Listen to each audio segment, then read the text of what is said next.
Noong panahon ng pre-kolonyal, pantay ang babae at lalaki sa lipunan.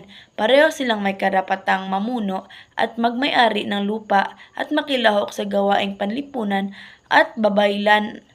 Kadalasang babae o lalaki, may katangiang pambabae ay mas mataas ang respeto. Ngunit pagdating ng panahon ng Espanyol, bumagsak ang katayuan ng kababaihan at naging mahigpit ang patriarkal na sistema kung saan ang lalaki ang may kapangyarihan at ang babae ay tinuturing mahinhin at nararapat lamang sa bahay at ipinapagbabawal ang kanilang bumoto at makapasok sa mataas na edukasyon.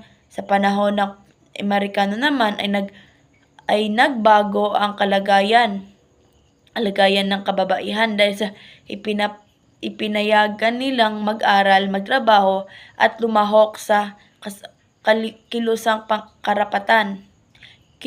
para sa karapatan hanggang makamit nila ang karapatang bumoto noong 1937. Samantala, panahon ng Hapones, muli na namang nalimitahan ang kababaihan dahil sa digmaan at maaring nagdusa bilang comfort woman habang ang lalaki ay tinuturing sundalo at tagapagtanggol.